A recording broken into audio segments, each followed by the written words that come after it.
കർത്താവും ദൈവവുമായ ത്രിയേകനാഥന് നന്ദിയുള്ള ഹൃദയത്തോടെ സ്തോത്രം ചെയ്യുന്നു. നമുക്കൊരുമിച്ച് ദൈവസന്നിധിയിലേക്ക് വരുവാനായിട്ട് ദൈവം കൃപയേകി. ഇതുവരെ നമ്മുടെ ജീവിതത്തിൻ്റെ സകല ആവശ്യങ്ങളിലും കൂടെ ഇരുന്ന് വഴി നടത്തിയ ദൈവം എല്ലാറ്റിലും ഉപരി ആർക്കും പരിഹരിപ്പാൻ കഴിയാത്ത പാപം എന്ന പ്രശ്നത്തെ കാൽവരി ക്രൂശിലൂടെ പരിഹരിച്ചു തന്ന നമുക്ക് രക്ഷയും വീണ്ടെടുപ്പും പുത്രത്വവും ദാനമായി നൽകിയ,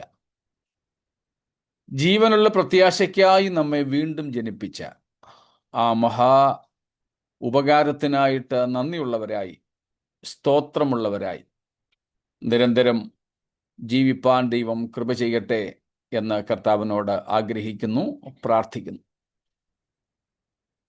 നമുക്ക് വേണ്ടി പിതാവായ ദൈവത്തിങ്കിൽ നിന്ന് വീണ്ടെടുപ്പും നീതിയും സമാധാനവുമായി തീർന്ന കർത്താവായ യേശുക്രിസ്തുവിന്റെ നാമത്തിലുള്ള സ്നേഹവും വന്ദനങ്ങളും അറിയിക്കട്ടെ. ദൈവം നമ്മെ ഓരോ നാളും അത്ഭുതകരമായി വഴി നടത്തുന്നു. ദൈവത്തിന് സ്തോത്രം ചെയ്യുകയാണ്. കർത്താവ് പിന്നെയും നമ്മെ സഹായിക്കുമാറാകട്ടെ. ദൈവത്തിൻ്റെ വചനത്തിലേക്ക് നമ്മുടെ ശ്രദ്ധയെ നാം തിരിക്കുന്നു. എബ്രായർക്കുള്ള ലേഖനം 2-ാം അധ്യായമാണല്ലോ നമ്മുടെ ചിന്താവിഷയം. നാം അതിൽ കഴിഞ്ഞ ദിവസങ്ങളിലൊക്കെ കണ്ടതുപോലെ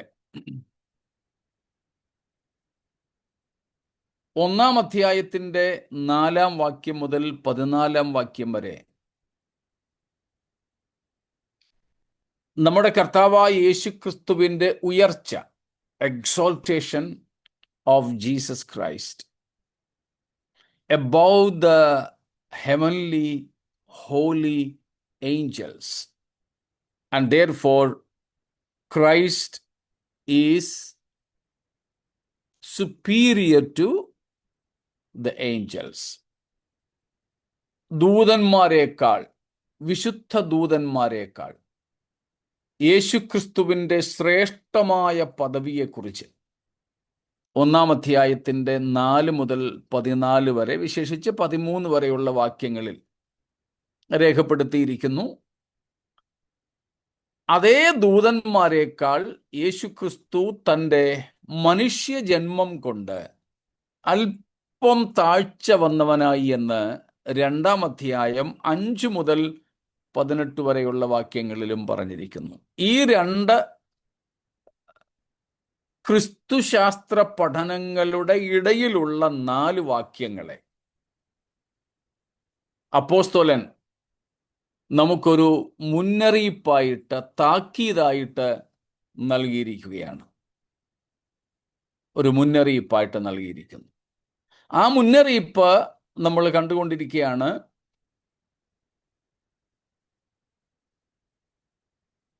രക്ഷയെ ഗണ്യമാക്കാതെ പോയാൽ, അല്ല, ഇത്ര വലിയ രക്ഷയെ നാം ഗണ്യമാക്കാതെ പോയാൽ എങ്ങനെ ദൈവത്തിൻ്റെ ശിക്ഷാവിധിയിൽ നിന്ന് തെറ്റിയൊഴിയും എന്ന ഒരു താക്കീതാണ്.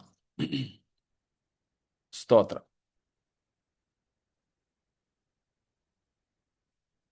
അവിടെ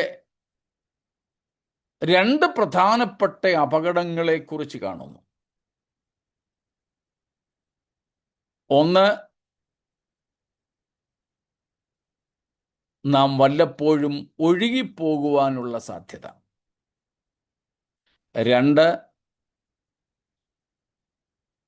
ദൈവത്തിൻ്റെ ശിക്ഷാവിധിയിൽ നിന്നും തെറ്റി ഒഴിയാതിരിക്കാനുള്ള സാധ്യത. വീണുപോകാനുള്ള സാധ്യതയും അല്ലെങ്കിൽ ഒഴുകിപ്പോകുവാനുള്ള സാധ്യതയും. 2, ശിക്ഷാവിധിയിൽ അകപ്പെടാനുള്ള സാധ്യതയും. ഈ 2 സാധ്യതകൾക്കെതിരായി ഇത് രണ്ടും അപകടകരമായ ഒന്നാണ്. ഒന്ന് പാപവും മറ്റൊന്ന് അതിൻ്റെ പരിണിത ഫലവും. ഒന്ന് പാപവും മറ്റൊന്ന് ആ പാപത്തിൻ്റെ ഫലവും. അവ രണ്ടിനെക്കുറിച്ചും ഓർമ്മപ്പെടുത്തിക്കൊണ്ടാണ് ഇവിടെ അപ്പോസ്തലൻ നമുക്ക് താക്കീത് നൽകുന്നത്.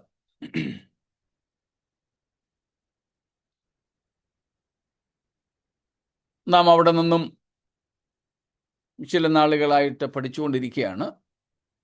ഇന്നലെ ഏറ്റവും ഒടുവിൽ നമ്മൾ പറഞ്ഞു നിർത്തിയത് 2 കാര്യങ്ങൾ കൂടെ നമുക്ക് ആ ഭാഗത്ത് നിന്നും പഠിക്കാനുണ്ട് എന്നാണ്. അതിൽ ഒരെണ്ണം, രണ്ടും നമ്മൾ പേരെടുത്ത് പറഞ്ഞിരുന്നു, വിവരണങ്ങൾ അല്പം ബാക്കിയുണ്ട്. അതിൽ ഒരെണ്ണം the possibility of falling away, രക്ഷയിൽ നിന്ന് വീണു പോകുന്നതിനുള്ള സാധ്യത. അഥവാ രക്ഷയെ ഗണ്യമാക്കാതെ പോകുന്നതിനാൽ രക്ഷ നമുക്ക് പ്രയോജനകരം ആകാതിരിക്കാനുള്ള സാധ്യത. So 2 more things we have to discuss or study from this portion, especially from Hebrews chapter 2, 1 through 4. In particular, verses 3 and 4. 2, 3, 4 വാക്യങ്ങൾ നമുക്ക് ഒന്നും കൂടെ വായിക്കാമല്ലോ. ദൂതന്മാർ മുഖാന്തരം അരുളി ചെയ്ത വചനം സ്ഥിരമായിരിക്കുകയും ഓരോരോ ലംഘനത്തിനും അനുസരണക്കേടിനും ന്യായമായ പ്രതിഫലം ലഭിക്കുകയും ചെയ്തു എങ്കിൽ കർത്താവ് താൻ പറഞ്ഞു തുടങ്ങിയതും ദൈവം അടയാളങ്ങളാലും അത്ഭുതങ്ങളാലും വിവിധ വീര്യപ്രവൃത്തികളാലും തന്റെ ഇഷ്ടപ്രകാരം പരിശുദ്ധാത്മാവിനെ നൽകിക്കൊണ്ടും സാക്ഷി നിന്നതും കേട്ടവർ നമുക്ക് ഉറപ്പിച്ചു തന്നതുമായ ഇത്ര വലിയ രക്ഷ നാം ഗണ്യമാക്കാതെ പോയാൽ എങ്ങനെ തെറ്റിയൊഴിയും? സ്തോത്രം. ഇത്ര വലിയ രക്ഷ നാം ഗണ്യമാക്കാതെ പോയാൽ എങ്ങനെ തെറ്റിയൊഴിയും? ഇപ്പൊ 2 കാര്യങ്ങളാണ് ഇവിടെ. ഒന്ന്, രക്ഷയിൽ നിന്ന് വീണു പോകുവാനുള്ള സാധ്യത. രക്ഷയെ ഗണ്യമാക്കാതെ പോകുന്ന അപകടകരമായ നിഷേധ അവസ്ഥയ്ക്കുള്ള സാധ്യത. 2, അങ്ങനെ ഉണ്ടായാൽ ദൈവം ചൊരിയുന്ന ശിക്ഷാവിധിയുടെ സാധ്യത. ഈ 2 കാര്യങ്ങളാണ് നമുക്കിനി ചിന്തിപ്പാനുള്ളത്. സ്തോത്രം. ഈ 2 കാര്യങ്ങളാണ്.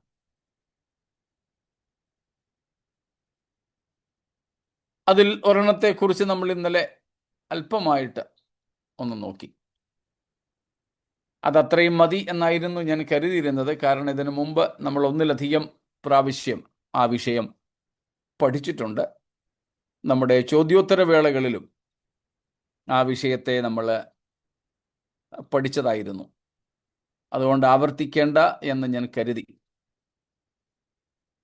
എന്നാൽ ഇന്നലത്തെ ക്ലാസ്സിന് ശേഷം പ്രസക്തമായ 1-2 ചോദ്യങ്ങൾ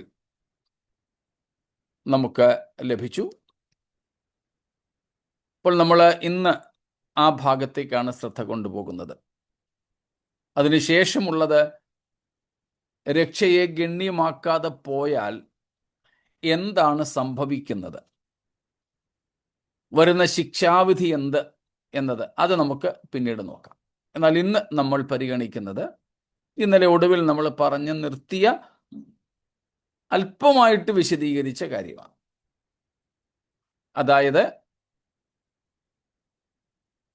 ഇവിടെ പറയുന്നു, ഇത്ര വലിയ രക്ഷയെ ഗണ്യമാക്കാതെ പോയാൽ എങ്ങനെ തെറ്റിയൊഴിയും? 2-ാം വാക്യത്തിൽ നമ്മൾ കണ്ടു, ദൂതന്മാർ മുഖാന്തരം ദൈവം അരുളി ചെയ്ത വചനം. 2 കാര്യങ്ങൾ: സ്ഥിരമായിരുന്നു. 2, ഓരോരോ ലംഘനത്തിനും അനുസരണക്കേടിനും തക്കതായ പ്രതിഫലം എന്ന് വെച്ചാൽ ശിക്ഷ ദൈവം അവർക്ക് നൽകുകയും ചെയ്തു.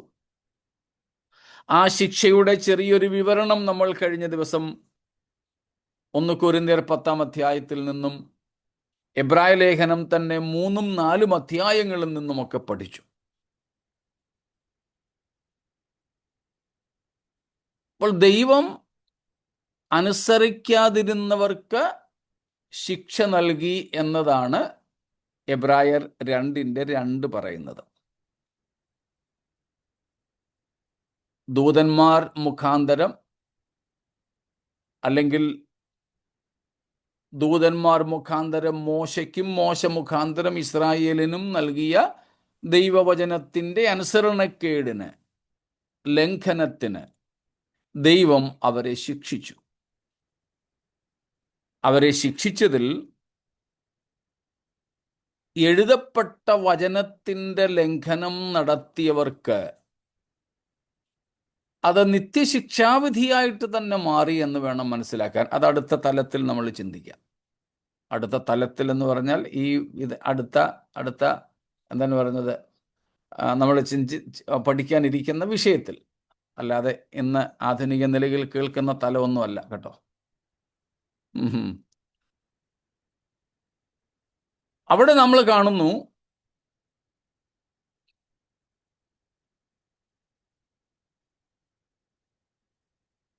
പഴയ നിയമത്തിൽ ലംഘനങ്ങൾ ഉണ്ടായി. മിസ്രൈമിൽ നിന്നും പുറപ്പെട്ടവർ, ദൈവം പുറപ്പെടുവിച്ചവർ, ദൈവം ചോരത്തളി കൊണ്ട് പെസഹാ കുഞ്ഞാടിൻ്റെ പാസ്കൽ ലാംബ്, പെസഹാ കുഞ്ഞാടിൻ്റെ ചോരത്തളിയാൽ വിമോചനം നൽകിയവർ, ചെങ്കടൽ കടന്നവർ, മോശയോട് ചേർന്നവർ,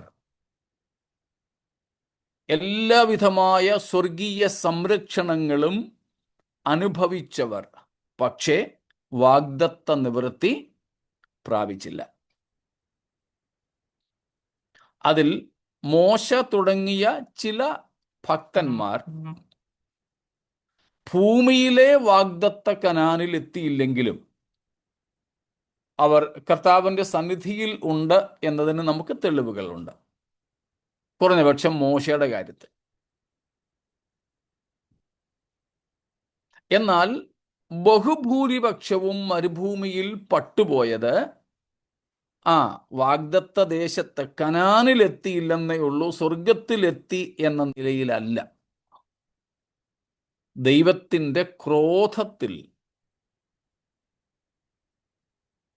അവരെ ദൈവം നശിപ്പിച്ചു കളഞ്ഞതും അവരുടെ കഴിഞ്ഞ ദിവസം നമ്മൾ കണ്ടതുപോലെ 5-6 വിധമായ പാപങ്ങൾ നിമിത്തം. ഏതായാലും അവരൊക്കെ മരുഭൂമിയിൽ പട്ടുപോയി. പക്ഷേ യോർദാൻ കടന്ന് വാഗ്ദത്തം ചെയ്ത കനാൻ നാട് അവകാശമാക്കിയില്ലെന്നേ ഉള്ളൂ. പക്ഷെ അങ്ങ് സ്വർഗത്തിലെത്തി എന്ന് പറയാൻ ഒക്കത്തില്ല. അവർ സ്വർഗത്തിലെത്തത്തില്ലെന്ന് നമുക്ക് പറയാൻ സാധിക്കുകയും ചെയ്യും. കൂടെ വരുന്നുണ്ടല്ലോ, മനസ്സിലാവുന്നുണ്ടല്ലോ. സ്തോത്രം. പറഞ്ഞു വന്നത് എബ്രായർ 2:2 ആധാരമാക്കിക്കൊണ്ടാണ്. ദൂതന്മാർ മുഖാന്തരം അരുളി ചെയ്ത വചനം എന്ന് അവിടെ പറയുന്നത് നമ്മൾ നേരത്തെ പഠിച്ചതുപോലെ നമ്മുടെ പഴയ നിയമം. അന്ന് പഴയ നിയമം മൊത്തം പ്രവാചക ഗ്രന്ഥങ്ങളൊന്നും ഉണ്ടായിരുന്നില്ല. മോശയിക തോറ, ന്യായപ്രമാണ പുസ്തകം മാത്രമേ ഉണ്ടായിരുന്നുള്ളൂ.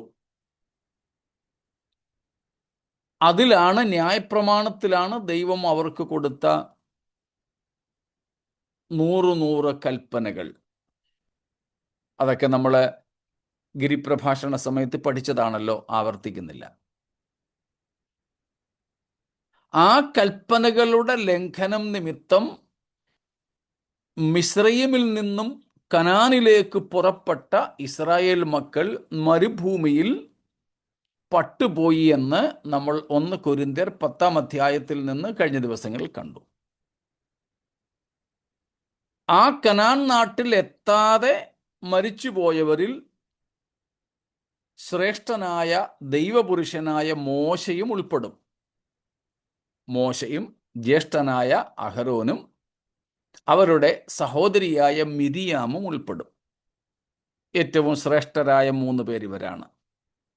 മിസ്രയീമിൽ നിന്നും പുറപ്പെട്ടവരിൽ കനാനിൽ എത്താതെ മരിച്ചുപോയ അതിശ്രേഷ്ഠന്മാരായ 3 പേരെ നമുക്ക് ഈ 3 പേരായി തന്നെ കാണാം. അതിലേതായാലും മോശ ദൈവസന്നിധിയിലുണ്ട് എന്നുള്ളതിന് നമുക്ക് പുതിയ നിയമത്തിൽ തെളിവുകളുണ്ട്.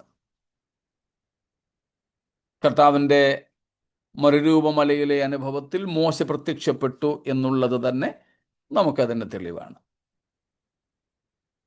എന്നാൽ 1 കൊരിന്ത്യർ 10-ാമത്തെ അധ്യായത്തിൽ നമ്മൾ വായിച്ചതുപോലെ ദുർമോഹികളായി തീർന്നവരും പിന്നെ വിഗ്രഹാരാധികളായവരും പരസംഗികളായി തീർന്നവരും ദൈവത്തെ പരീക്ഷിച്ചവരും പിറുപിറുത്തവരും ഇവരാരും മരുഭൂമിയിൽ പട്ടുപോയെങ്കിലും മോശയെപ്പോലെ കർത്താവിൻ്റെ സന്നിധിയിൽ എത്തില്ല എന്നത് വ്യക്തമാണ്. അപ്പോൾ നമ്മൾ മനസ്സിലാക്കുന്നത് ആ ഉദാഹരണമാണ് അപ്പോസ്തലൻ ഇവിടെ രക്ഷയുമായി ബന്ധപ്പെടുത്തിയും പറയുന്നത്. രക്ഷയുമായും ബന്ധപ്പെടുത്തി പറയുന്നത് അതിലാണ് രക്ഷയെ ഗണ്യമാക്കാതെ പോയാൽ എന്ന് പറയുമ്പോൾ ഈ ഭൂമിയിൽ മാത്രം മരിക്കുകയോ മറ്റേതെങ്കിലും ബാലശിക്ഷകൾ ലഭിക്കുകയോ ചെയ്യുന്നവരെ കുറിച്ചല്ല. രക്ഷയുടെ ഗുണഭോക്താക്കളല്ലാതെയായിത്തീരുന്ന യേശുവിൻ്റെ രക്ഷയുടെ ഗുണഭോക്താക്കൾ എന്ന് പറഞ്ഞാൽ ക്രൂശിൻ്റെ ഗുണഭോക്താക്കൾ, the beneficiaries of salvation, the beneficiaries of the cross of Christ, the beneficiaries of the atoning death of Jesus. ആ യേശുക്രിസ്തുവിൻ്റെ പ്രായശ്ചിത്ത ബലിയുടെ ഗുണം പ്രയോജനം അനുഭവിപ്പാൻ കഴിയാത്തവരാണ് ഈ രക്ഷയെ ഗണ്യമാക്കാതെ പോകുന്നവർ. അതുകൊണ്ട് ഈ ഭൂമിയിൽ വച്ച് അവർക്ക് എന്തെങ്കിലും ശിക്ഷാ നടപടികൾ നേരിടേണ്ടി വന്നാലും അഥവാ ബാലശിക്ഷകൾ ലഭിച്ചാലും കുഴപ്പമില്ല, അവരങ്ങ് നിത്യതയിൽ കാണും എന്ന് ആരും കരുതരുത്. അതുകൊണ്ട് എബ്രായർ 2-ന്റെ 2-ാം വാക്യത്തിൽ പറയുന്ന കൂട്ടരെയും ഓഫ് കോഴ്സ് 2-ാം വാക്യത്തിൽ പറയുന്ന കൂട്ടരെയും 3-4 വാക്യങ്ങളിൽ പറയുന്ന കൂട്ടരെയും തമ്മിലൊന്ന് താരതമ്യം ചെയ്യുക.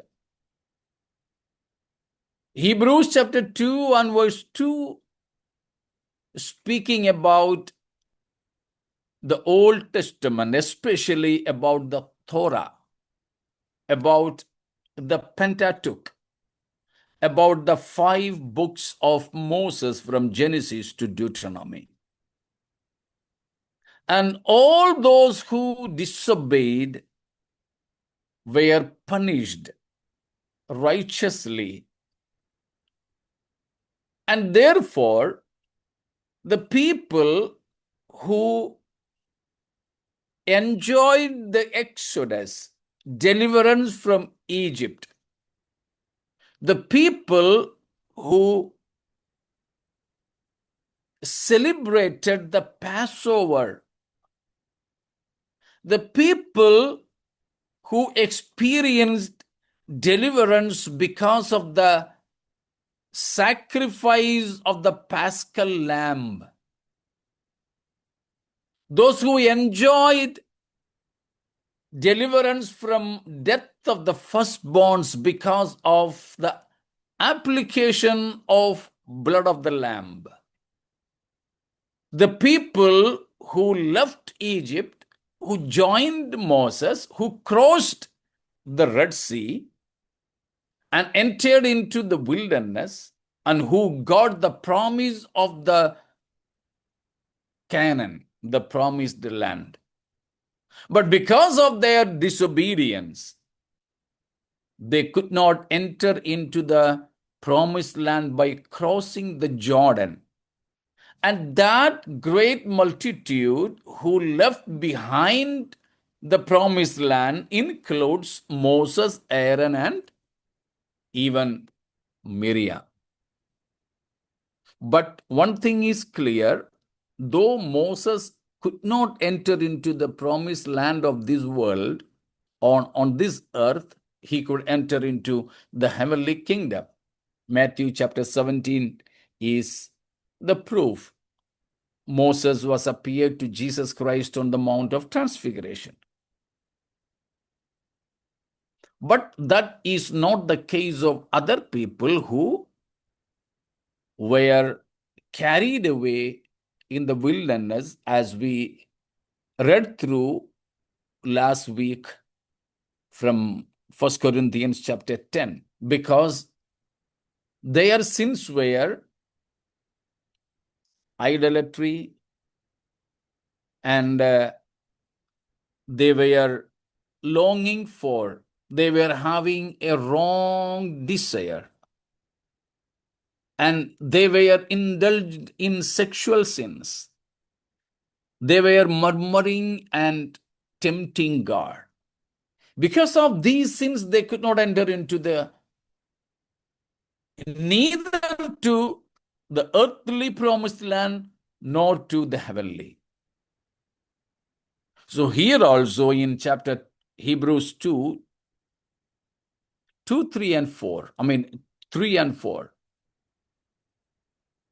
the apostle is pointing out to the danger of losing salvation by neglecting it. And that doesn't mean that we may be punished with chastisements on this earth because of our sins, but anyhow will manage to enter into God's kingdom. No, never. Because it is a warning against this particular sin of negligence with a negative promise of condemnation or the wrath of God. മനസ്സിലായല്ലോ? ദൈവം നമുക്ക് നൽകിയ രക്ഷയെ ഗണ്യമാക്കാതെ പോയാൽ, ഇവിടെ വെച്ച് ഭൂമിയിൽ വെച്ച് എന്തെങ്കിലും ബാലശിക്ഷകളൊക്കെ തന്ന് നമ്മളെ അങ്ങ് ശരിയാക്കി ഇവിടുത്തെ ചില അനുഗ്രഹങ്ങളൊക്കെ അങ്ങ് മുടങ്ങിയാലും സാരമില്ല, സ്വർഗത്തിൽ കൊണ്ടുപോകും എന്ന ഒരു ഭാഷ്യം അല്ല നമുക്ക് എബ്രായർ 2:1-4 വരെയുള്ള വാക്യങ്ങളിൽ കാണാൻ സാധിക്കുക. ഇത്രയും കാര്യങ്ങൾ വ്യക്തമാണോ? ഇതുവരെയുള്ളതിൽ എന്തെങ്കിലും വിശദീകരണം ആവശ്യമുണ്ടോ? അല്ല, ചിലരൊക്കെ ഈ ഭൂമിയിൽ നമ്മൾ ഉദ്ദേശിക്കുന്ന സോകോൾഡ് വിശുദ്ധന്മാർക്ക് എന്തെങ്കിലും രോഗങ്ങളോ കഷ്ടത വരുമ്പം നമ്മൾ സാധാരണ പറയുന്ന ഒരു വാക്കാ, ദൈവം അവരെ ശുദ്ധീകരിച്ച് അങ്ങ് നിത്യയിലൂടെ എടുക്കാൻ വേണ്ടിയുള്ള ദൈവത്തിന്റെ പ്രോഗ്രാമോ പ്ലാനൊക്കെ ആണെന്ന് നമ്മളിങ്ങനെ പലപ്പോഴും പലരെ കുറിച്ചും പറഞ്ഞു കേട്ടിട്ടുണ്ട്. അതെ, തീർച്ചയായിട്ടും നമ്മളത് സാധാരണ പറയുന്ന ഒരു സംഗതിയാണ്. പക്ഷെ അത് ആരെക്കുറിച്ചല്ല ഇവിടെ നമ്മളിപ്പോൾ ചിന്തിക്കുന്ന രക്ഷയെ ഗണ്യമാക്കാതെ പോകുന്നവരെ കുറിച്ചല്ല. ഓക്കെ, രക്ഷയിൽ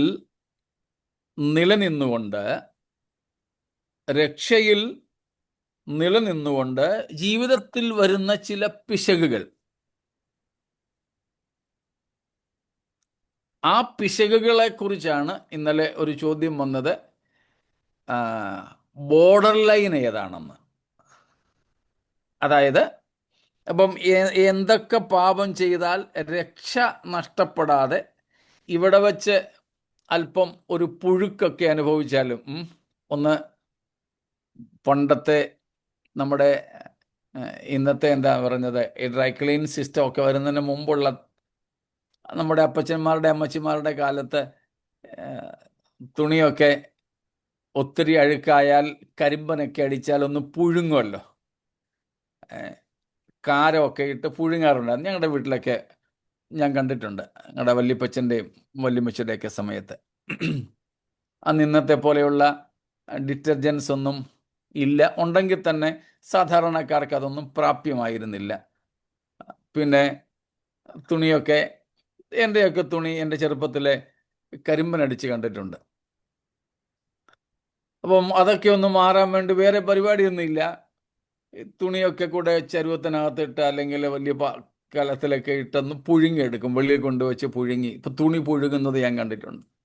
ആ ഒരു അർത്ഥത്തിലാണ് ഞാൻ ഈ പുഴുക്കെന്ന് പറഞ്ഞത് കേട്ടോ, അല്ലാതെ നമ്മുടെ കപ്പയൊക്കെ കൂടെ പുഴുങ്ങുന്ന ആ പുഴുക്കല്ല. അപ്പോൾ നമ്മുടെ ഈ അഴുക്കാകുന്ന, കറ പിടിക്കുന്ന, കരിമ്പനടിക്കുന്ന തുണിയൊക്കെ ഈ പുഴുങ്ങി ഒന്നെടുത്ത് ക്ലിയർ ആക്കുന്നത് പോലെ, ഒന്ന് വൈറ്റ്നിങ് ചെയ്യുന്നത് പോലെ, രക്ഷയെ ഗണ്യമാക്കാതെ പോയാൽ ദൈവം ഒന്ന് പുഴുങ്ങിയെടുത്ത് അങ്ങ് സ്വർഗത്തിൽ കൊണ്ടുപോകും എന്ന് ആരും കരുതരുത്.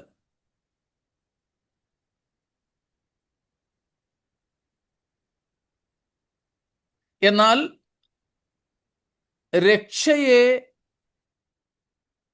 അവഗണിക്കാതെ, രക്ഷകനെ തള്ളിക്കളയാതെ, അവയ്ക്കെല്ലാം പ്രാധാന്യം കൊടുത്തുകൊണ്ട് ജീവിക്കുമ്പോഴും അറിഞ്ഞോ അറിയാതെയോ ജീവിതത്തിൽ വന്ന, മനസ്സോടോ മനസ്സുകൂടാതെയോ ചെയ്തുകൊണ്ടിരുന്ന അല്ലെങ്കിൽ വന്നുപോയ പാപങ്ങളിൽ നിന്ന്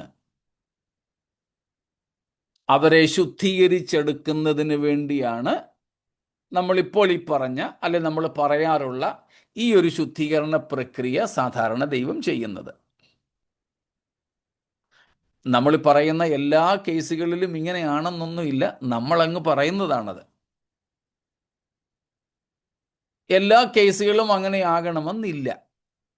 അത് നമുക്ക് പൂർണ്ണമായ വിവേചനം, ഡിസേൺമെന്റ് ഇല്ലാത്തത് കൊണ്ട് ഇതിലേതാ ശുദ്ധീകരണത്തിനായിട്ട് ദൈവം കൊടുത്ത സംഗതി, ഏത് അല്ല എന്ന് നമുക്ക് വ്യക്തതയോടെ അറിയാൻ വയ്യാത്തത് കൊണ്ട് പൊതുവേ നമ്മൾ പറയുന്ന ഒരു കാര്യമാണ്. അത് കുറേ കാര്യങ്ങൾ, അല്ലെങ്കിൽ ചിലരോടുള്ള ബന്ധത്തിൽ അത് ശരിയായിരിക്കും, ചിലരോടുള്ള ബന്ധത്തിൽ ചിലപ്പോൾ അതൊരു നാച്ചുറൽ, ഒരു സ്വാഭാവികമായ രോഗമോ കഷ്ടമോ പ്രയാസമോ എന്തെങ്കിലും ആയിരിക്കും. അല്ലെങ്കിൽ അവരുടെ ഇൻഡിസിപ്ലിൻഡ്, ഡിസിപ്ലിൻ ഇല്ലാത്ത, ഒരു അച്ചടക്ക ഒന്നും ഇല്ലാത്ത ഒരു ജീവിതം കൊണ്ടുണ്ടായ പ്രശ്നമാകാം. ഇപ്പം ഉദാഹരണത്തിന് ഡയബറ്റീസ് ഒരാൾക്കുണ്ട്. ചിലർ മരുന്ന് കഴിച്ചാലും, ഒരിക്കൽ ഒരു സ്ഥലത്ത് വെച്ച് എന്നെ ഞങ്ങളൊരു ശവമടക്കിന് പോയത്. ആക്ച്വലി അവിടെ ഞങ്ങൾ തിരിച്ചു വരുമ്പം, ഉത്തരേന്ത്യയിലാണ്, ഞങ്ങളെ 3-4 സഹോദരന്മാരുണ്ടായിരുന്നു. ഒരാൾ ഞങ്ങളെ ചായ കുടിക്കാമെന്നും പറഞ്ഞ് വിളിച്ചുകൊണ്ട് പോയി. എന്നിട്ട് അദ്ദേഹം ഓർഡർ ചെയ്തത് മധുരമുള്ള 2 സാധനങ്ങളാണ്. രസ്മലായി എന്ന് പറയുന്ന ഒരു സാധനവും പിന്നെ ഗുലാബ് ജാമുനും, ഭയങ്കര മധുരമുള്ള സാധനങ്ങൾ. എന്നിട്ട് ചായയ്ക്ക് അദ്ദേഹം പറഞ്ഞു വിത്തൗട്ട് മതിയെന്ന്. അവിടത്തേക്ക് ചായ ഇത്രയേ കാണത്തുള്ളൂ, കട്ടിങ്ങാണ്, ചെറിയ കൊച്ച് ഇതില്ല. അപ്പം ചായയ്ക്ക് മധുരം വേണ്ട, ഇത് രണ്ടും ഒന്നിന് പുറകെ ഒന്നായിട്ട് ഓർഡർ ചെയ്തു. അപ്പം എൻ്റെ കൂടെ ഉണ്ടായിരുന്ന അവർ രണ്ടും പ്രായമുള്ളവരാ. കൂടെ ഒരാൾ ചോദിച്ചു, സാറേ എന്തുവാ ഇത്, മധുരം, ഡയബറ്റീസ് ഇല്ലേ?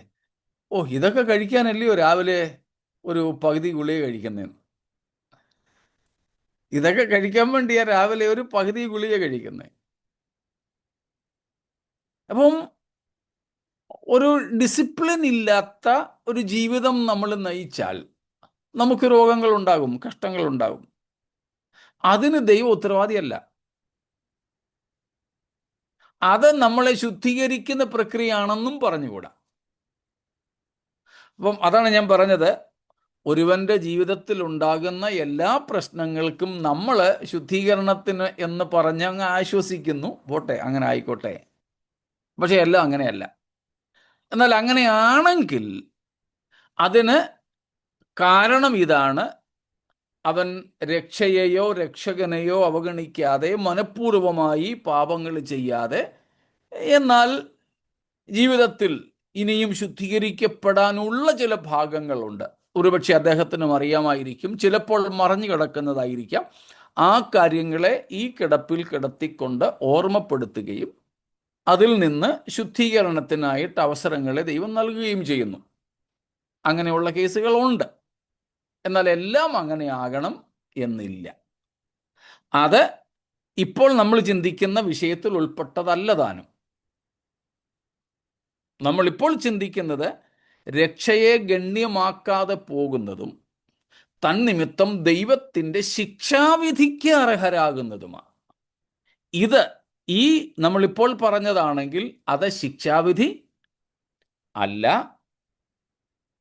അത് ബാലശിക്ഷയാണ്. നമ്മൾ എല്ലാ തിരുവത്താഴ സമയങ്ങളിലും പറയാറുള്ളത് പോലെ 1 കൊരിന്ത്യർ 11 അധ്യായത്തിൻ്റെ 32 വാക്യത്തിൽ നമുക്കറിയാമല്ലോ, നാം നമ്മെ തന്നെ വിധിച്ചാൽ വിധിക്കപ്പെടുകയില്ല. ആ വിധിക്കപ്പെടുന്നു എങ്കിലോ നാം ലോകത്തോടുകൂടെ ശിക്ഷാവിധിയിൽ അകപ്പെടാതിരിക്കേണ്ടതിന് കർത്താവ് നമ്മെ ബാലശിക്ഷ കഴിക്കുകയാകുന്നു. സ്തോത്രം. ഇതാണ് ശുദ്ധീകരണത്തിനായിട്ടുള്ള ബാലശിക്ഷ. നാം നമ്മുടെ കുറ്റങ്ങൾ, നമ്മുടെ പാപങ്ങൾ കർത്താവിനോട് ഏറ്റുപറയുകയും അംഗീകരിക്കുകയും ഉപേക്ഷിക്കുകയും മാനസാന്തരപ്പെടുകയും ഒക്കെ ചെയ്താൽ കർത്താവ് നമ്മളെ ശിക്ഷിക്കത്തില്ല. ഇനി അഥവാ ദൈവം ശിക്ഷിച്ചാലും അത് എന്തിനു വേണ്ടിയാണ്? ലോകത്തോടുകൂടെ ശിക്ഷാവിധിയിൽ അകപ്പെടാതിരിപ്പാൻ നമ്മെ കർത്താവ് ബാലശിക്ഷ കഴിച്ച് അങ്ങ് കൊണ്ടുപോകുന്നു.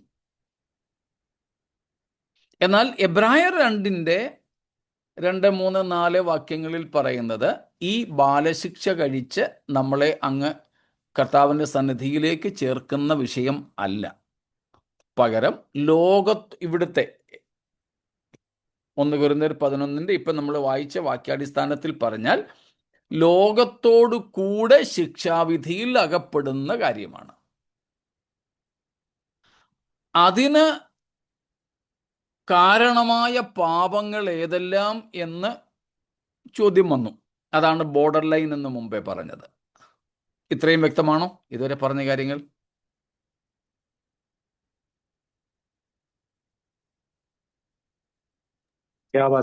Thank you. ഓക്കെ അച്ഛൻ, സ്തോത്രം. ശരി, എങ്കിൽ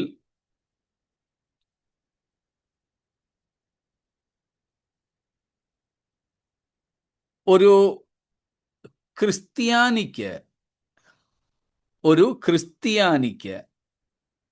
രക്ഷ നഷ്ടപ്പെടുമോ? ഒരു ക്രിസ്ത്യാനിക്ക് രക്ഷ നഷ്ടപ്പെടുമോ? Can a Christian lose his or her salvation? Can a Christian be deprived of this greater salvation? ഇത്ര വലിയ രക്ഷ ഒരു ക്രിസ്ത്യാനിക്ക് നഷ്ടപ്പെടുമോ? ഇത് ഒരർത്ഥത്തിൽ പറഞ്ഞാൽ ഇറ്റ്സ് എ ട്രിക്കിംഗ് ക്വസ്റ്റ്യൻ. യെസ്സും നോയും പറയാൻ പറ്റുന്ന തരത്തിലെ ഒരു ചോദ്യം. എങ്ങനെയെന്ന് വെച്ചാൽ,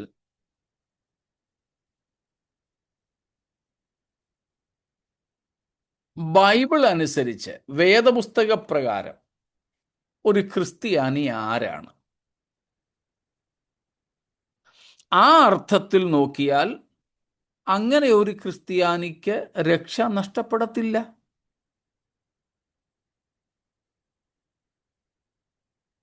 ആരാണ് ക്രിസ്ത്യാനി? ദൈവവചനത്താൽ വീണ്ടും ജനിച്ചയാൾ. A born again person with the word of God, which is the seed of God. വിശദീകരിക്കാതെ ഞാൻ അങ്ങ് പറഞ്ഞു വിടുക. നമ്മുടെ ചോദ്യം, ഒരു ക്രിസ്ത്യാനിക്ക് രക്ഷ നഷ്ടപ്പെടുമോ?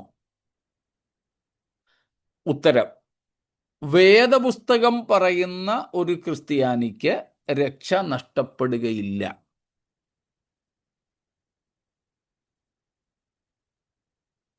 അതിൻ്റെ തന്നെ ആ ഉത്തരത്തിൻ്റെ മറുഭാഗം,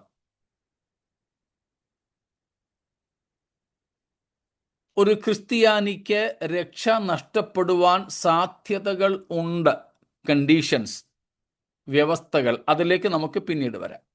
ആദ്യം നമുക്ക് രക്ഷ നഷ്ടപ്പെടുകയില്ല എന്ന നിലയിൽ ചിന്തിക്കാം. അവിടെ വരുമ്പോൾ ഊന്നിപ്പറയേണ്ടത്, a Christian is strictly a Christian according to the scriptures. A Christian who cannot lose salvation, for he should be, or he must be, strictly be a Christian according to the Bible. വേദപുസ്തകം പറയുന്ന ഒരു ക്രിസ്ത്യാനിയായിരിക്കണം. A disciple of Jesus, ഒരു ക്രിസ്തു ശിഷ്യൻ. ആരാണ് ക്രിസ്തു ശിഷ്യൻ? വേദപുസ്തക പ്രകാരം ആരാണ് ഒരു ക്രിസ്ത്യാനി? First of all, A born again person with the word of God, which is the implanted seed of God. ഒരു ക്രിസ്ത്യാനി എന്ന് പറഞ്ഞാൽ ആരാണ്? ദൈവത്തിൻ്റെ വിത്തായ ദൈവവചനം ഉൾനട്ടതിനാൽ ആ വചനത്താൽ വീണ്ടും ജനിച്ചവനാണ് ക്രിസ്ത്യാനി. വിവരിക്കാതെ കാര്യം മനസ്സിലാകുമല്ലോ. അതിനുള്ള ആധാരം 2-3 വാക്യങ്ങൾ പറയാം. 1 പത്രോസ് 1:23, 1 Peter 1:23, 1 John 3:9, 1 യോഹന്നാൻ 3:9, യാക്കോബ് 1:18. യാക്കോബ് 1:18 ആണെന്നാണ് എൻ്റെ ഓർമ്മ. മറ്റേത് രണ്ടും അങ്ങനെ തന്നെയാണ്. സത്യത്തിന്റെ വചനത്താൽ നമ്മെ ജനിപ്പിച്ചിരിക്കുന്നു. അതെ, സത്യത്തിന്റെ വചനത്താൽ ജനിപ്പിച്ചിരിക്കുന്നു. അതുപോലെ തന്നെ ഉൾനട്ടതുമായ 21-ാമത്തെ വാക്യം. 21. സ്തോത്രം. അപ്പം ഈ 3 വാക്യങ്ങളാണ് ഞാൻ ഇപ്പോൾ പറഞ്ഞതിന് ആധാരം. പത്രോസ് പറയുന്നു, ദൈവവചനത്താൽ നാം വീണ്ടും ജനിച്ചിരിക്കുന്നു. യോഹന്നാൻ പറഞ്ഞു, ദൈവത്തിൻ്റെ വിത്ത് നമ്മുടെ ഉള്ളിലുണ്ട്. യാക്കോബ് പറയുന്നു, ഉൾനട്ട വചനം. അപ്പോൾ ഒരു യഥാർത്ഥ ക്രിസ്ത്യാനി എന്ന് പറഞ്ഞാൽ ഈ പറയപ്പെട്ടതുപോലെ വീണ്ടും ജനിച്ചയാളാണ്. അവനിൽ ഈ ദൈവവചനത്തിൻ്റെ ദൈവവചനമായ വിത്തുള്ളത് കൊണ്ട് യോഹന്നാൻ പറയുന്നു, അവന് പാപം ചെയ്യാൻ പറ്റത്തില്ല. അവൻ പാപം ചെയ്യത്തില്ല. അവൻ സങ്കീർത്തനം 119 നമ്മൾ വായിക്കുന്നത് പോലെ, ഞാൻ നിന്നോട് പാപം ചെയ്യാതിരിപ്പാൻ നിന്റെ വചനത്തെ എൻ്റെ ഹൃദയത്തിൽ സംഗ്രഹിച്ചു. അപ്പോൾ ദൈവത്തിൻ്റെ ഉൾനട്ടതായ വചനം നമ്മിൽ വസിക്കുന്നെങ്കിൽ ആ വചനം നമ്മെ ഒരു ആൻറ്റിവൈറസ് പോലെ, നമ്മുടെ ഉപകരണങ്ങളിലൊക്കെ നമ്മൾ ചെയ്യുന്ന ആൻറ്റിവൈറസ് പോലെ നമ്മളെ പാപം ചെയ്യാതെ തടഞ്ഞു നിർത്തും, സംരക്ഷിച്ചു നിർത്തും. അപ്പോൾ അങ്ങനെ പാപം ചെയ്യാൻ ഒക്കാത്ത ഒരവസ്ഥയിലേക്ക് നമ്മളെത്തും. യഥാർത്ഥത്തിൽ വീണ്ടും ജനിച്ച ഒരുവൻ ഈ നിലയിലായിരിക്കും. അതിൻ്റെ അർത്ഥം അവന് പാപം ചെയ്യാനേ ഒക്കത്തില്ലെന്നല്ല, ഒക്കും. ഇംപെക്കബിലിറ്റിയിലേക്ക്, പാപം ചെയ്യാൻ ഒക്കാത്ത സ്ഥിതിയിലേക്ക് നമ്മൾ എത്തുന്നില്ല. മരണം വരെയും രക്ഷിക്കപ്പെടുന്ന ഓരോ വ്യക്തിയും പാപത്തിന് അധീനമായ ശരീരത്തിലാണ് വസിക്കുന്നത്. അതുകൊണ്ട് ഏത് നിമിഷത്തിലും പാപങ്ങളിൽ വീഴാനുള്ള സാധ്യതകൾ നമ്മുടെ മുൻപിലുണ്ട്. അത് തിരിച്ചറിഞ്ഞുകൊണ്ട് തന്നെ വേണം ജീവിക്കാൻ.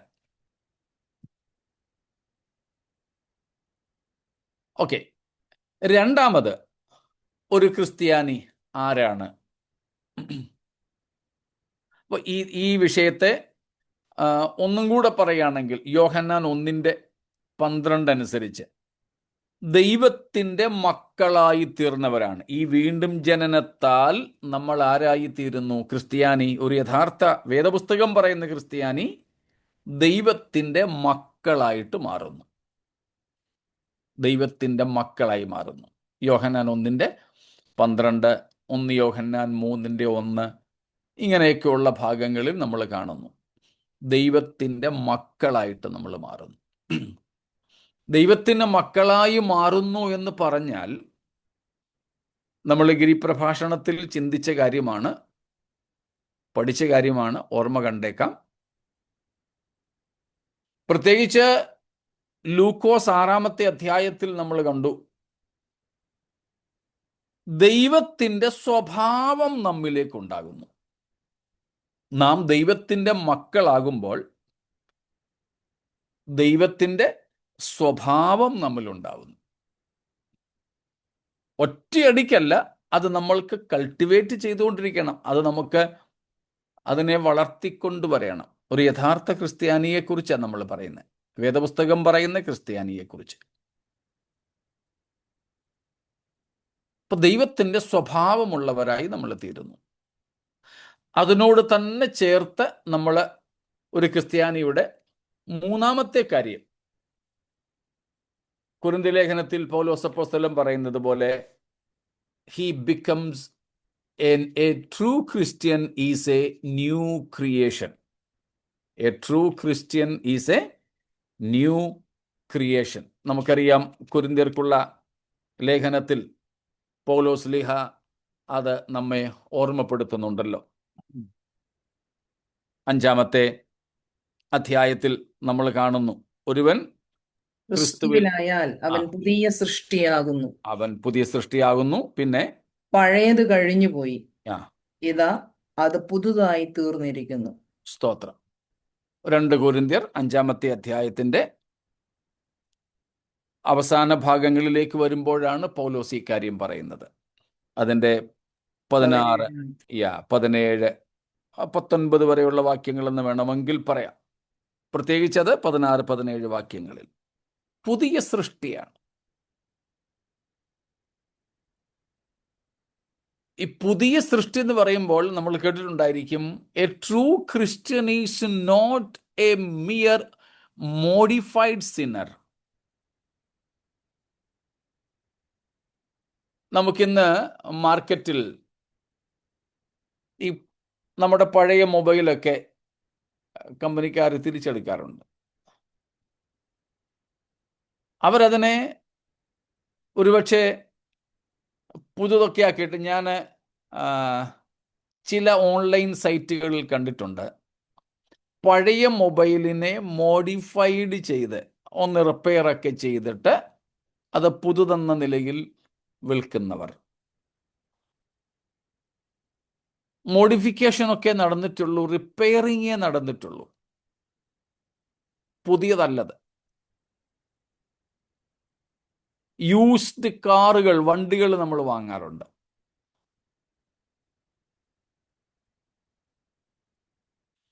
ഞാനും ഒരു യൂസ്ഡ് കാർ വാങ്ങി. ഇപ്പോൾ ഞാനത് ഉപയോഗിക്കുന്നത്. അപ്പോൾ അതിലെ ചില ഫീച്ചേഴ്സൊന്നും, ചില സംഗതികളൊന്നും ഓടുന്നില്ല. നമ്മൾ തന്ന ഒരു ഏജൻസി നാം മേടിച്ചത്. ഞാൻ ആ പുള്ളിയോട് സംസാരിച്ച് പറഞ്ഞു, എൻ്റെ പാസ്റ്ററെ, പുതിയ വണ്ടിയൊന്നും അല്ലല്ലോ ഇത്, അതുകൊണ്ട് ഈ പഴയ ആളിൻ്റെ രോഗങ്ങളും പ്രയാസങ്ങളൊക്കെ കാണും. ഇപ്പം പുതിയ വണ്ടി പോലെ എല്ലാം ഫിറ്റായിട്ട് യൂസ്ഡ് വണ്ടികളിൽ പറ്റത്തില്ല എന്ന് പറഞ്ഞു. ഇന്നലെ എൻ്റെ ഒരു സ്നേഹിതൻ, അദ്ദേഹത്തിന് ഒരാൾ ഗിഫ്റ്റ് ചെയ്തതാ ഒരു പുതിയ ഒരു യൂസ്ഡ് വണ്ടി, ഒരു പഴയ വണ്ടി എന്ന് പറഞ്ഞാൽ ഉപയോഗിച്ചുകൊണ്ടിരുന്നൊരു വണ്ടി. ഇപ്പം അതിൻ്റെ കുറച്ച് റിപ്പയറിങ് വന്ന് കിടക്കുകയാണെന്ന് പറഞ്ഞു. അപ്പോൾ ഇത് ഒരു മോഡിഫൈഡ് സിന്നർ, പഴയ പാപിയെ ചില ഭാഗങ്ങളൊക്കെ ഒന്ന് റെഡിയാക്കി എടുത്ത് വെക്കുന്ന ഒരു പരിപാടിയല്ല ഈ വീണ്ടും ജനനം. ഈ വീണ്ടും ജനനത്തിലൂടെ, പുതുജനനത്തിലൂടെ ഒരുവൻ പുതിയ സൃഷ്ടിയാവുകയാണ്. A true Christian becomes a new creation. The old nature is no more reigning in him, not removed, not reigning. സ്തോത്രം. അപ്പോൾ നമ്മളൊരു പുതിയ സൃഷ്ടിയായിത്തീരുന്നു. അതുകൊണ്ട് എന്താ സംഭവിക്കുന്നത്?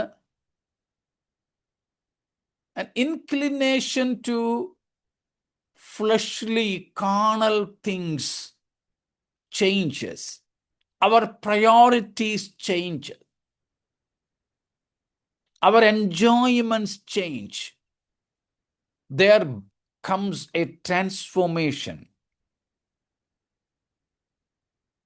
A revolutionary change takes place. അങ്ങനെ വരുമ്പോൾ പണ്ട് ആസ്വദിച്ചിരുന്ന കാര്യങ്ങൾ ആസ്വദിക്കാൻ കഴിയാതെ, പണ്ട് സന്തോഷിച്ചിരുന്നവയിൽ, പണ്ടെന്ന് പറഞ്ഞാൽ രക്ഷിക്കപ്പെടുന്നതിന് മുമ്പത്തെ കാര്യം, അത് ആസ്വദിക്കാൻ കഴിയാതെ നമ്മൾ പുതുക്കപ്പെട്ടവരായിത്തീരുന്നു. അപ്പോൾ സ്വാഭാവികമായും പണ്ട് പാപം ചെയ്യാൻ ശീലിച്ചിരുന്നവർക്ക്, പാപത്തോട് ആഭിമുഖ്യമുണ്ടായിരുന്നവർക്ക് ഈ പുതുജനനത്താൽ ആ പാപത്തോടുള്ള ആഭിമുഖ്യം നഷ്ടപ്പെടുന്നു. പാപം ചെയ്യണം ചെയ്യണം ചെയ്യണം, പാപം ആസ്വദിക്കണം എന്നുള്ള ആ ഒരു താല്പര്യം നഷ്ടപ്പെടുന്നു. 4, ആരാണൊരു ക്രിസ്ത്യാനി? ഇതേ അധ്യായത്തിൽ നമ്മളിപ്പോൾ വായിച്ച 2 Corinthians 5:16, 17 ഇപ്പം നമ്മൾ നോക്കിയത്. 18 തൊട്ടുള്ള വാക്യങ്ങളിൽ കാണുന്നത്, A true Christian is in A new relationship with God because of reconciliation. A true Christian is a reconciled person with God. ഒരു ക്രിസ്ത്യാനി, ഒരു യഥാർത്ഥ ക്രിസ്ത്യാനി ദൈവത്തോടുള്ള ബന്ധത്തിൽ അവൻ്റെ സ്റ്റാൻഡ്, അവൻ്റെ സ്ഥാനം പുതുക്കപ്പെടുന്നു, ബന്ധം പുതുക്കപ്പെടുന്നു, നിരപ്പ് പ്രാപിക്കുന്നു. See the drastic change in the life of a true Christian. Earlier he was hostile to Christ, his cross, and was a friend to this world and the devil. But now when a true Christian becomes a born-again Christian, his stand changes with God. Hostility is no more with God, he is reconciled. Friendship with the world is no more, he becomes an enemy of the world. Also, his relationship with Satan too changes to a hostile relationship. പിശാചിനോടുള്ള ബന്ധത്തിലും ലോകത്തോടുള്ള ബന്ധത്തിലും ഒരു ക്രിസ്ത്യാനി ഒരു പുതുജനനത്താൽ അവൻ ശത്രുവായി മാറുന്നു. സാത്താനെയും ലോകത്തെയും ഒരു യഥാർത്ഥ ക്രിസ്ത്യാനി ശത്രുവായി മനസ്സിലാക്കുന്നു. അപ്പോൾ തന്നെ ദൈവത്തോട് പണ്ടുണ്ടായിരുന്ന ശത്രുത്വം മാറി നിരപ്പിലേക്ക്, സമാധാനത്തിലേക്ക് എത്തുന്നു. സ്തോത്രം. 5. A true Christian is redeemed. ഒരു യഥാർത്ഥ ക്രിസ്ത്യാനി വീണ്ടെടുക്കപ്പെട്ടവനാണ്. നമ്മൾ പഠിച്ചിട്ടുണ്ട് വെളിപ്പാട് പുസ്തകം 5-ാമത്തെ അധ്യായത്തിൽ നിന്ന് 1 പത്രോസ് 1-ാം അധ്യായത്തിൻ്റെ 19-ാമത്തെ 18-19 വാക്യങ്ങളിൽ നിന്ന്, എഫേസ്യ ലേഖനം 1-ാം അധ്യായത്തിൻ്റെ 6 തൊട്ടുള്ള വാക്യങ്ങളിൽ നിന്ന്. വേറെ ഉണ്ടല്ലോ, ഇത്രയും ധാരാളമായിരിക്കും. Ephesians 1:6 following, 1 Peter 1:18 and 19, and Revelation chapter 5, especially from verses 9. From all these portions we see a true Christian is redeemed. Redemption includes the idea of paying a ransom and being bought back. By paying a ransom, a person is purchased back. വീണ്ടെടുപ്പ് എന്നത്, അല്ലെങ്കിൽ വീണ്ടെടുപ്പിൻ്റെ പിൻപിലുള്ള പ്രധാനപ്പെട്ട ആശയം മറുവില കൊടുത്ത് വീണ്ടും വാങ്ങുക എന്നുള്ളതാണ്. അന്യാധീനപ്പെട്ടു പോയതിനെ മറുവില നൽകി തിരികെ വാങ്ങുക എന്ന ആശയമാണ് വീണ്ടെടുപ്പിലുള്ളത്. അങ്ങനെയെങ്കിൽ ഒരു യഥാർത്ഥ ക്രിസ്ത്യാനി യേശുക്രിസ്തുവിൻ്റെ പരിശുദ്ധ രക്തം, വിലയേറിയ രക്തം മറുവിലയായി നൽകി വിലയ്ക്ക് വാങ്ങപ്പെട്ടവനാണ്. സ്തോത്രം. അങ്ങനെ വിലയ്ക്ക് വാങ്ങപ്പെട്ടതിനെ ദൈവം സംരക്ഷിക്കും. സ്തോത്രം. ഒരു യഥാർത്ഥ ക്രിസ്ത്യാനിയുടെ നിലയാണത്. എത്രയായി? 4 5? ഇനി 5-ാമത്തേതാണോ? 5 ഇനി 6. Okay. Now 6th aspect of true Christian.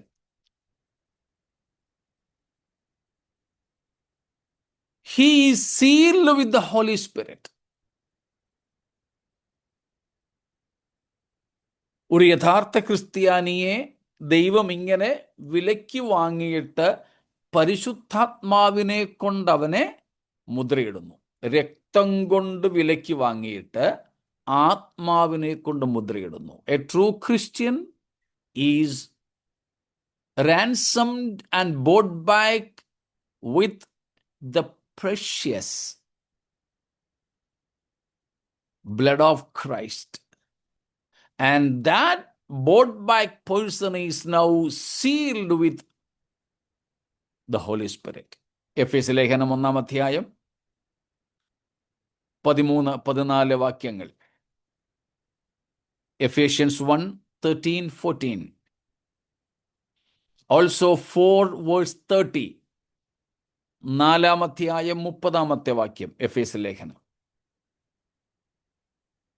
2 കൊരിന്ത്യർ 5:5. 2 Corinthians 5:5.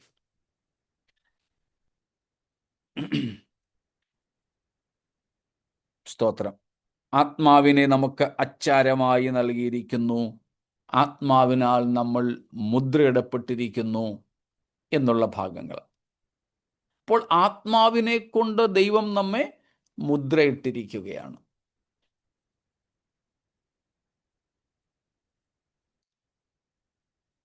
സ്തോത്രം.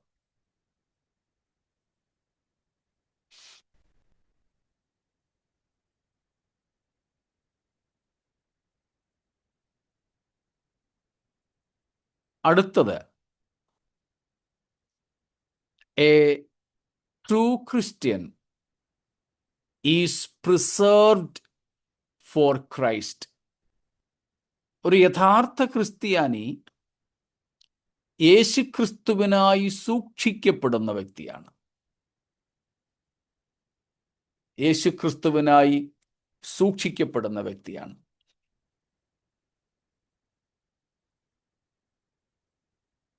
റോമാലേഖനം 1-ാം അധ്യായത്തിൻ്റെ 1 തൊട്ട് 7 വരെയുള്ള വാക്യങ്ങളിലും യൂദ 1-2 വാക്യങ്ങളിലുമൊക്കെ നാം അത് കാണുന്നു. മറ്റു പല ലേഖനങ്ങളിലുമുണ്ട്. യേശുക്രിസ്തുവിനായി സൂക്ഷിക്കപ്പെട്ടും ഇരിക്കുന്നവരായ. So we are being preserved for, a true Christian is preserved for Christ.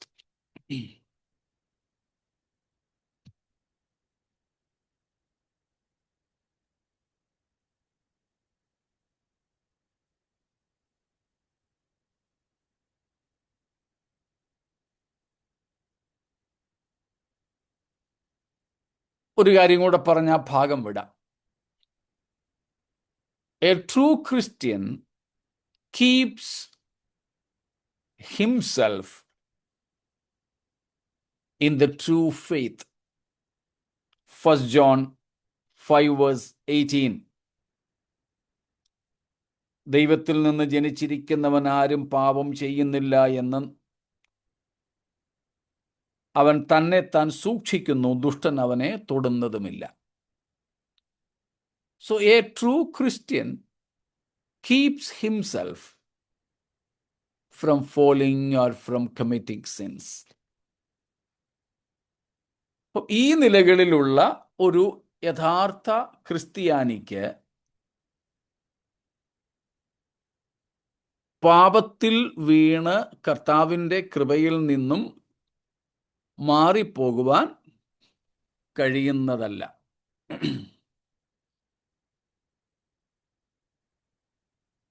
അവൻ തന്നെ താൻ സൂക്ഷിക്കുന്നു. ഈ നിലയിൽ തന്നെ ജീവിക്കുന്ന ഒരുവനാണെങ്കിൽ, if he will continue to be faithful to all these aspects. വേറെയും കാര്യങ്ങൾ നമുക്കതിനെക്കുറിച്ച് പഠിക്കാനുണ്ട്, എന്നാൽ അത്യാവശ്യം ഇത്രയും മതിയെന്ന് കരുതുന്നു.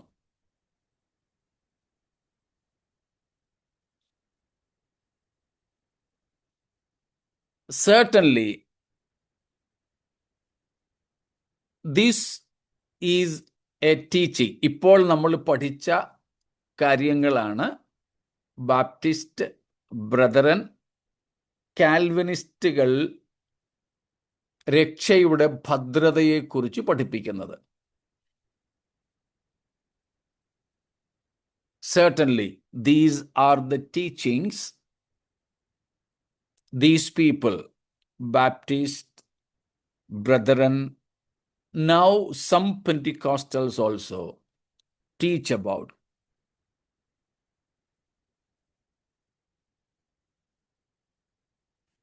ഇപ്പോൾ നമ്മൾ പറഞ്ഞ കാര്യങ്ങളാണ് രക്ഷയുടെ ഭദ്രതയെക്കുറിച്ച്, സെക്യൂരിറ്റി ഓഫ് സാൽവേഷൻ എന്ന വിഷയത്തിൽ ബ്രദറൻകാരും ബാപ്റ്റിസ്റ്റുകാരും കാൽവനിസ്റ്റുകളുമൊക്കെ പഠിപ്പിക്കുന്നത്. ഇപ്പോൾ കുറേ പെന്തക്കോസ്തുകാരും ഈ പഠിപ്പീരിൽ ആകൃഷ്ടരായിട്ടുണ്ട്.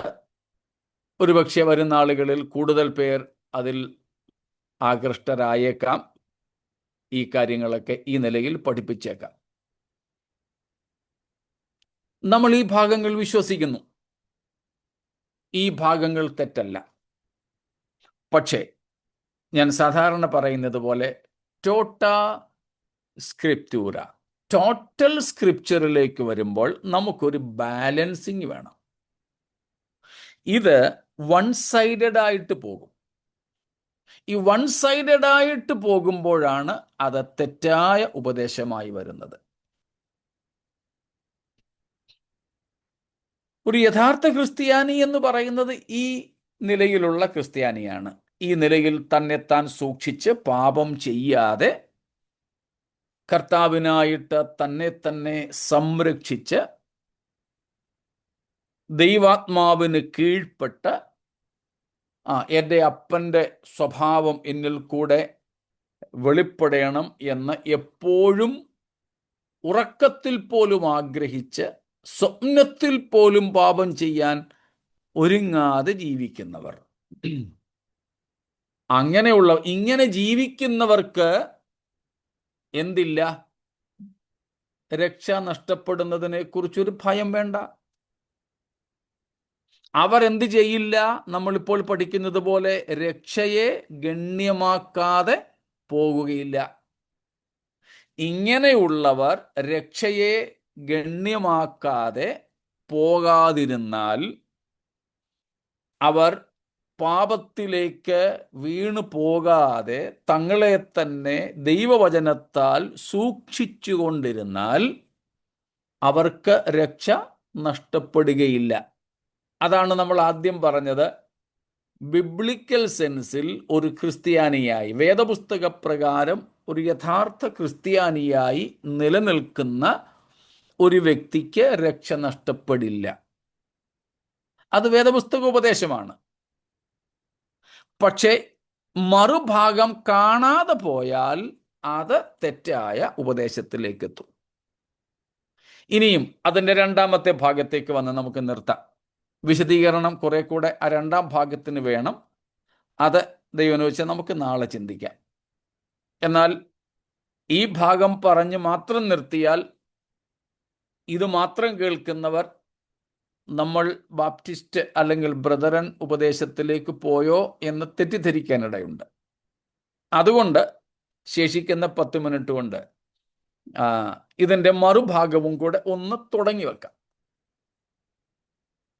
അതായത് രക്ഷിക്കപ്പെട്ട ഒരാൾക്ക് രക്ഷയിൽ നിന്നും വീണു പോകുവാൻ സാധ്യതയുണ്ടോ? രണ്ടാമത്തെ ഉത്തരം ഉണ്ട്. നമ്മളിപ്പോൾ ചിന്തിച്ച ഒരു യഥാർത്ഥ ക്രിസ്ത്യാനിക്ക് എന്തേ അവന് പാപം ചെയ്യാൻ ഒക്കാത്ത ഒരവസ്ഥയിലേക്ക് അവൻ്റെ ദേഹവും ദേഹിയും രൂപാന്തരപ്പെട്ടോ? ഇല്ല. അവൻ്റെ ദേഹിയും ദേഹവും ഒരു യഥാർത്ഥ ക്രിസ്ത്യാനിയായി വീണ്ടും ജനിച്ച ഒരാൾ തൻ്റെ ദേഹവും ദേഹിയും ഇതുവരെയും രൂപാന്തരപ്പെട്ടിട്ടില്ലായിക കൊണ്ട് മുമ്പേ നമ്മൾ പറഞ്ഞതുപോലെ അവസാന ശ്വാസം വരെ വീണുപോകുവാൻ, പാപം ചെയ്യുവാൻ സാധ്യതയുള്ള ഒരു ശരീരത്തിലാണ് അവൻ വസിക്കുന്നത്.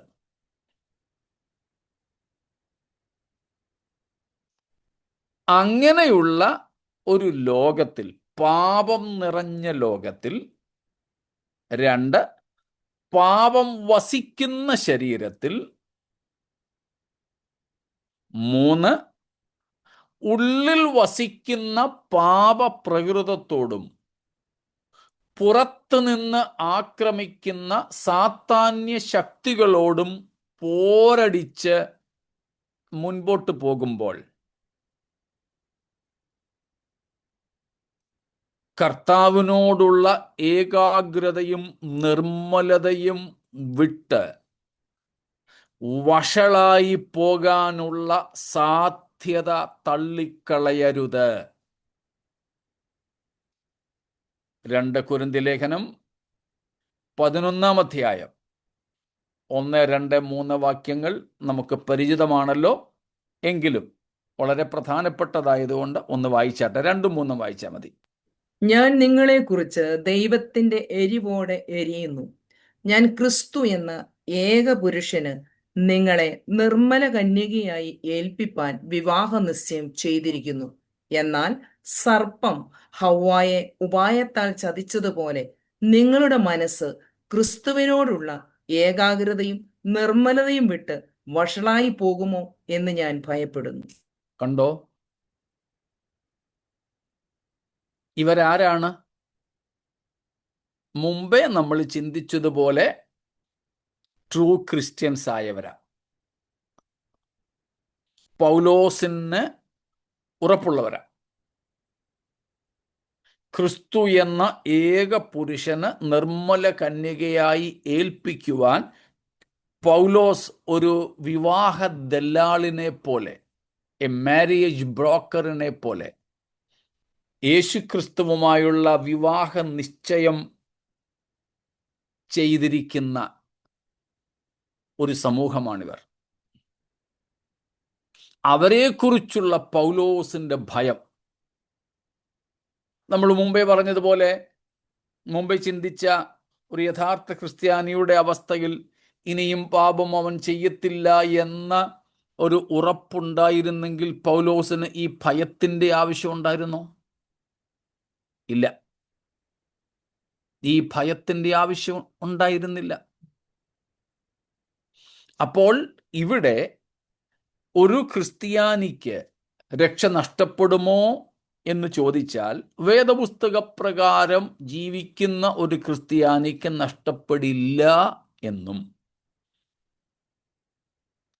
ഒരു ക്രിസ്ത്യാനിക്ക് പാപം ചെയ്യാൻ സാധ്യതയുണ്ടോ, ദൈവകൃപയിൽ നിന്നും വീണുപോകാൻ സാധ്യതയുണ്ടോ എന്ന് ചോദിച്ചാൽ, അവൻ ഈ പാപം വസിക്കുന്ന ലോകത്തിലും പാപം വസിക്കുന്ന ജഡത്തിലും ജീവിക്കുന്നത് കൊണ്ട് അതിന് സാധ്യത ഉണ്ട് എന്നും ആണ് ശരിയായിട്ടുള്ള വേദപുസ്തകത്തിന്റെ ഉത്തരം.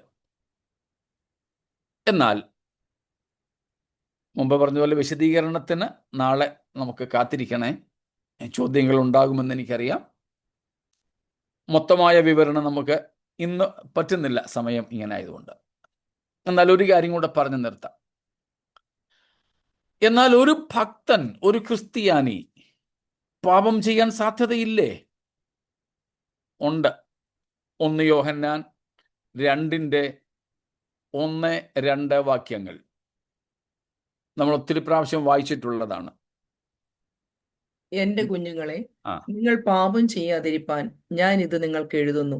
ഒരുത്തൻ പാപം ചെയ്തു എങ്കിലോ നീതിമാനായ യേശുക്രിസ്തു എന്ന കാര്യസ്ഥൻ നമുക്ക് പിതാവിന്റെ അടുക്കൽ ഉണ്ട്. അവൻ നമ്മുടെ പാപങ്ങൾക്ക് പ്രായശ്ചിത്തം ആകുന്നു, നമ്മുടേതിനും മാത്രമല്ല സർവ്വലോകത്തിന്റെ പാപത്തിനും തന്നെ. സ്തോത്രം. നിങ്ങൾ പാപം ചെയ്യരുത്. നീ അഥവാ വന്നു പോയാൽ എല്ലാം തീർന്നെന്ന് കരുതരുത്. ഒരു വക്കീലുണ്ട്, ഒരു കാര്യസ്ഥനുണ്ട്, നമുക്കെല്ലാവർക്കും വേണ്ടി പ്രായശ്ചിത്തമായ ക്രിസ്തു യേശു.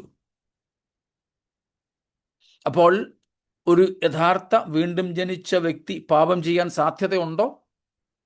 ഉണ്ട്, യോഹന്നാൻ പറയുന്നു. എന്നാൽ ഓർക്കുക, ഒരു പാപത്തിൽ കാൽ വഴുതി വീഴുന്നതിനാൽ ഉടനെ തന്നെ അവന്റെ രക്ഷ നഷ്ടപ്പെടുന്നില്ല. ആവർത്തിക്കുന്നു, ഒരുവൻ ഈ പാപലോകത്തിലും പാപജഡത്തിലും വസിക്കുമ്പോൾ അകത്തു നിന്നുള്ള പാപത്തിൻ്റെ പ്രലോഭനങ്ങളും പുറത്തു നിന്നുള്ള സാത്താന്യ സ്വാധീനങ്ങളും കൊണ്ട് ഒരു ദുർബല നിമിഷത്തിൽ അവൻ അറിഞ്ഞോ അറിയാതെയോ മനസ്സോടോ അല്ലാതെയോ ഒരു പാപത്തിൽ ഒന്ന് വീണു എന്ന് കരുതി അന്നേരം ഡസ്റ്റർ എടുത്തോണ്ട് പോയി അല്ലെങ്കിൽ ഇറേസർ എടുത്തോണ്ട് പോയി ജീവപുസ്തകത്തിൽ നിന്നും ദൈവം പേര് മായ്ച്ചു കളയുന്നില്ല. അതാണ് ഈ കൂട്ടർ ചോദിക്കുന്നത്. പിന്നെ പാപം ചെയ്യുമ്പം പേര് മായ്ച്ചു കളഞ്ഞാൽ ദൈവത്തിന് അതിനെ നേരമുള്ളല്ലോ.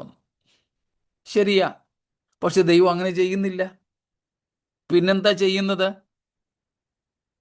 പിന്നെ എങ്ങനെയാ, ഏത് പാപമാ ഇങ്ങനെ രക്ഷ നഷ്ടപ്പെടുവാൻ കാരണമാകുന്നത്? അങ്ങനെ എടുത്തു പറയാൻ കുറച്ച് പാപത്തിൻ്റെ ലിസ്റ്റ് നമുക്കില്ല. ഉണ്ടായിരുന്നെങ്കിൽ അത് മാത്രം ഒന്ന് ചെക്ക് ലിസ്റ്റ് ചെയ്താൽ മതിയായിരുന്നു. There is no checklist of sins by which one can get away from the salvation.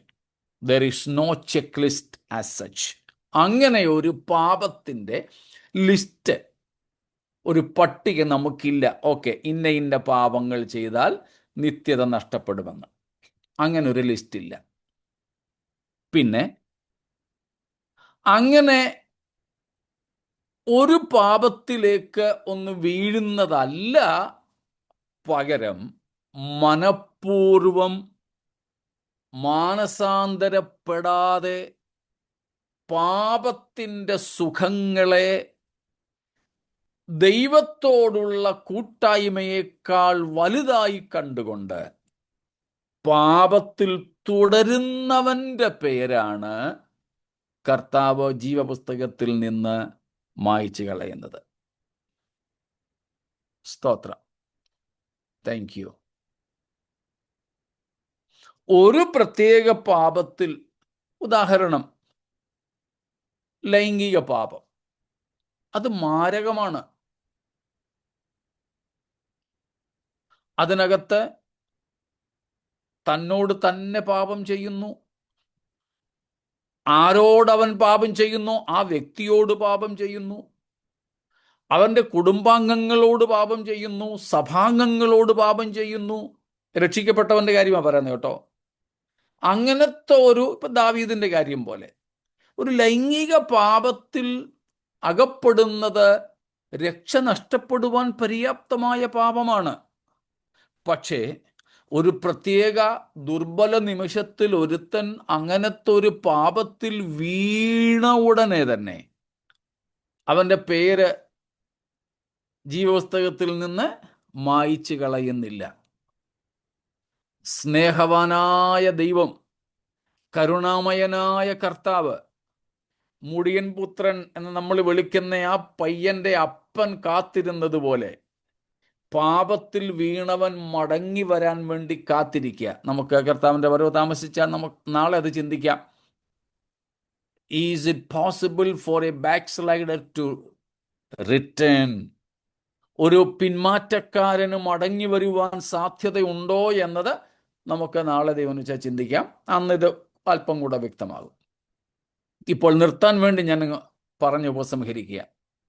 ഇങ്ങനെ പാപത്തിൽ വീണ ഒരുവൻ, ഇത് ലൈസൻസ് ആയിട്ട് ആരും എടുക്കല്ലേ. സ്തോത്രം.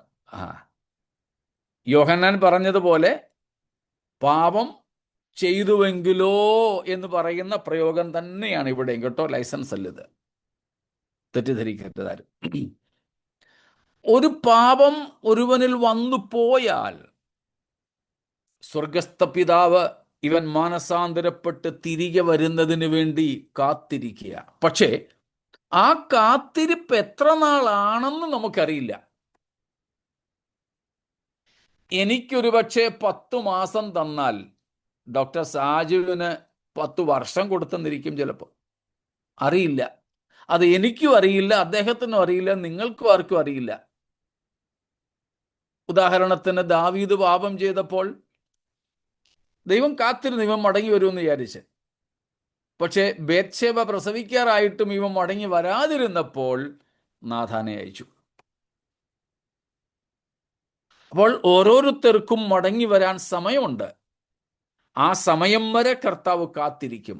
അത് കഴിയുന്നെങ്കിലേ ഉള്ളൂ ദൈവം അവനെ പാപത്തിലേക്ക് തന്നെ തള്ളിവിടുന്നത്. അതുകൊണ്ട് ഈ ഒരു ബാലൻസ്ഡ് ആയിട്ടുള്ള സന്തുലിതമായ പഠനം നമുക്ക് ആവശ്യമാണ്. മറ്റേ കൂട്ടരെ ഒരു വശം മാത്രം പിടിച്ചങ്ങ് പോവുകയാണ്. എന്നിട്ട് പറയുന്നത് ഒരുവൻ പാപത്തിൽ വീണെങ്കിൽ അവൻ രക്ഷിക്കപ്പെട്ടവൻ അല്ലായിരുന്നു എന്ന് പറഞ്ഞ് തടിതപ്പുകയാണ്. അത് പാടില്ല. ഇപ്പോൾ ഒരു ചോദ്യം വന്നതുപോലെ അതായത് 1 തീമോഥെയോസ് 1:20 അലക്സാണ്ടർ തുടങ്ങിയ ചിലരെ കുറിച്ച് പറയുന്നു. അവരെക്കുറിച്ച് പറയുമ്പോൾ ബ്രദറൻ ബാപ്റ്റിസ്റ്റുകാരല്ലെങ്കിൽ ഈ ആദ്യം പറഞ്ഞ ആശയം മാത്രം വെച്ച് പുലർത്തുന്നവർ പറയും, ഓ ആ പുള്ളി സുവിശേഷ വേലയിലൊക്കെ ആയിരുന്നേ ഉള്ളൂ, പുള്ളി രക്ഷിക്കപ്പെട്ടതല്ലായിരുന്നു. അവർക്കത് കണ്ട് ക്ലിയറായി. രക്ഷിക്കപ്പെട്ടതായിരുന്നെങ്കിൽ ഇങ്ങനെ വരത്തില്ലായിരുന്നു. അങ്ങനെ വീണവരാരും യഥാർത്ഥത്തിൽ രക്ഷിക്കപ്പെട്ടവർ അല്ല എന്ന് പറഞ്ഞ് അവർ ഇരുട്ടുകൊണ്ട് ഓട്ടയടച്ചു പോവുകയാണ്. അതല്ല നമ്മളിവിടെ ചെയ്യുന്നത്. വേദപുസ്തകം തുറന്നു കാണിക്കുന്ന ആ 2 വശങ്ങളെയും ഒരുപോലെ എടുത്ത് പഠിക്കാനുള്ള ഒരു ശ്രമമാണ് നടത്തുന്നത്. മൊത്തം വ്യക്തമായില്ലെങ്കിലും ഇത്രയും പറഞ്ഞത് വ്യക്തമായോ? സ്തോത്രം. Praise God. സ്തോത്രം.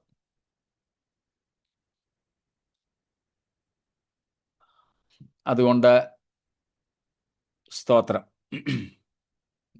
ഓക്കെ.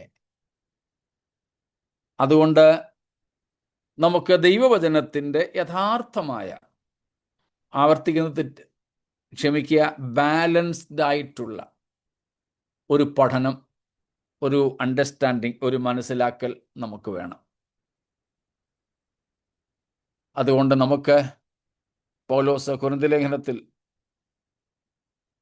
1 കൊരിന്ത്യർ 10:12 പറഞ്ഞതുപോലെ, നിൽക്കുന്നു എന്ന് തോന്നുന്നവൻ വീഴാതിരിപ്പാൻ സൂക്ഷിക്കട്ടെ.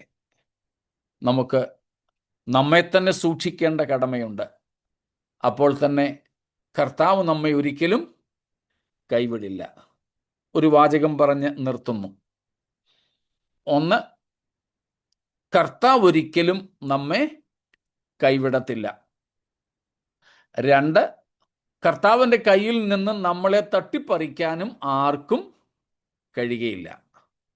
എന്നാൽ എനിക്കിവിടെ ഇരിക്കണ്ടെന്നും പറഞ്ഞ് എടുത്ത് ചാടാൻ നമുക്ക് പറ്റും.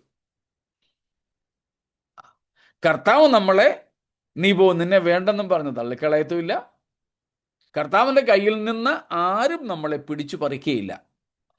എന്നാൽ നമുക്ക് സ്വയം ലോകത്തെ സ്നേഹിച്ച്, പാപത്തെ സ്നേഹിച്ച്, പാപസുഖങ്ങളെ ആസ്വദിക്കാനായിട്ട് കർത്താവിൽ നിന്ന് ഇറങ്ങിപ്പോകാൻ പറ്റും.